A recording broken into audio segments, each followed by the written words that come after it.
I'm very happy that we're doing a tribute to Régine tonight.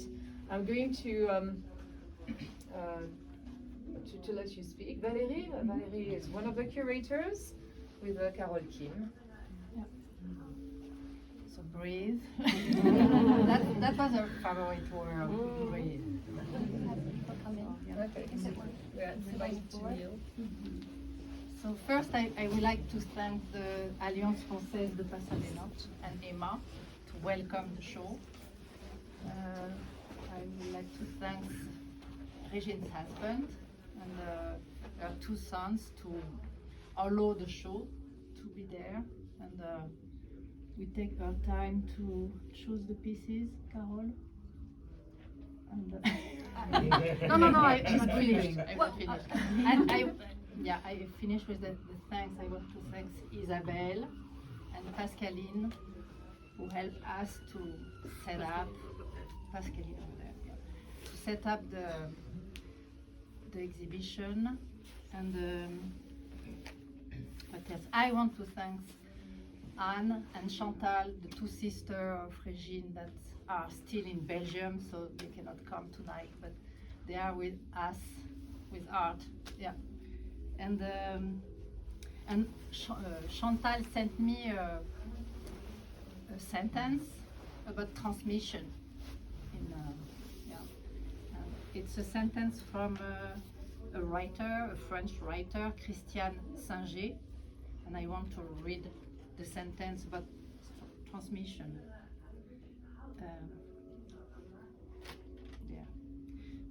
It is not content that I have to transmit. I shall stay away from it. Every soul is so rich, but this richness must be awakened.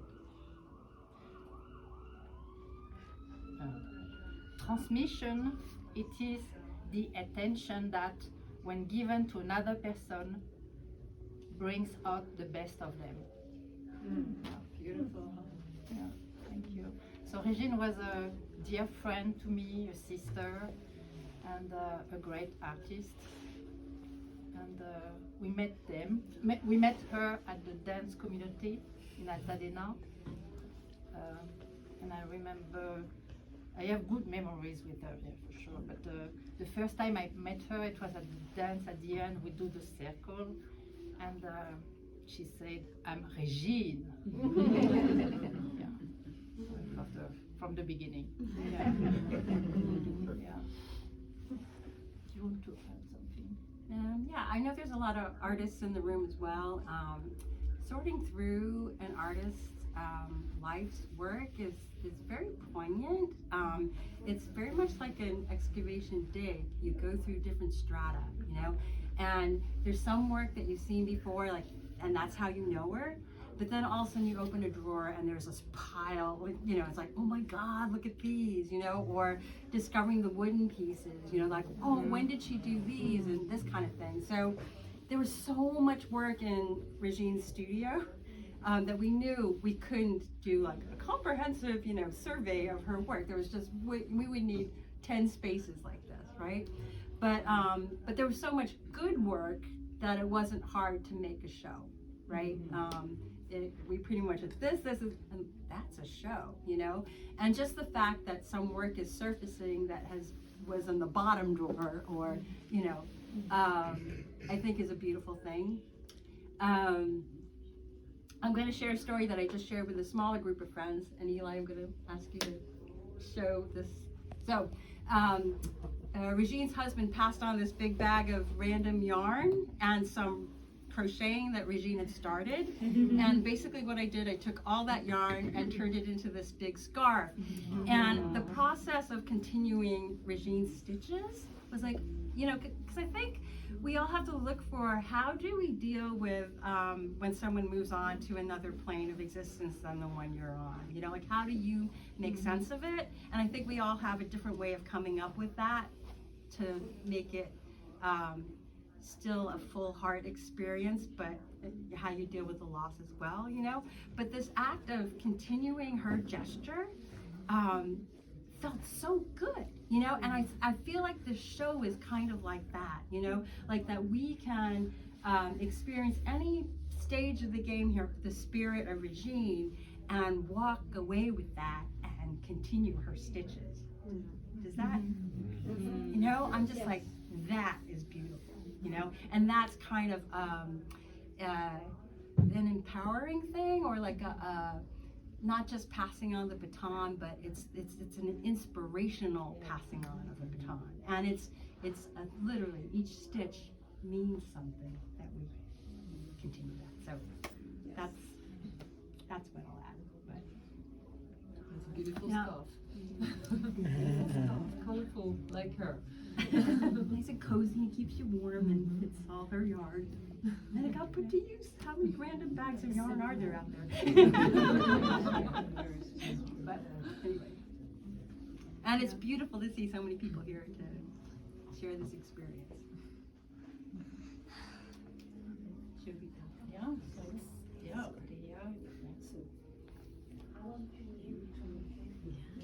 Talk about the song. Oh yes. Is it possible to Turn off the off the video. video?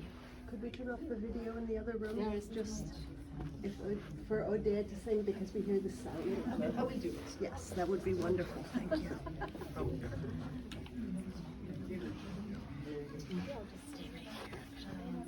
So Odea. nowhere to go? Just come right here. Come on,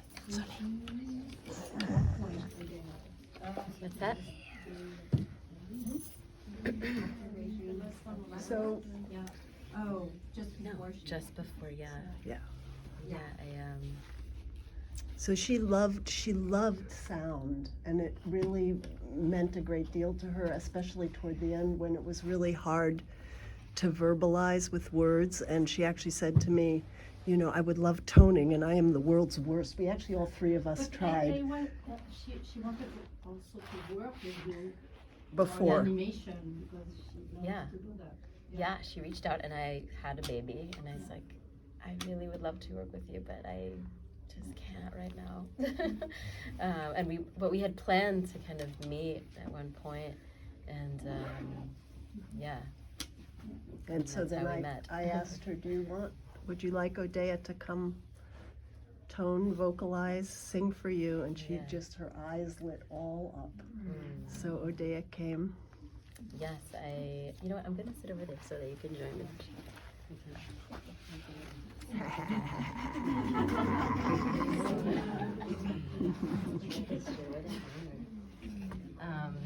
Now I can see it. Yeah, it was a very moving experience to show up and be invited into that space, with that very intimate place with Régine, these kind of final days of her life, and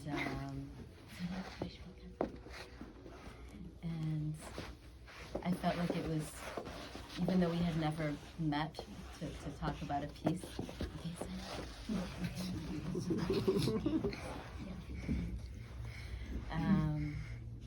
It felt like a collaboration of sorts, of her kind of trying to move on and leave her body in the most peaceful way she could, and I felt like my music, you know, I was kind of guiding her with the music, with the song,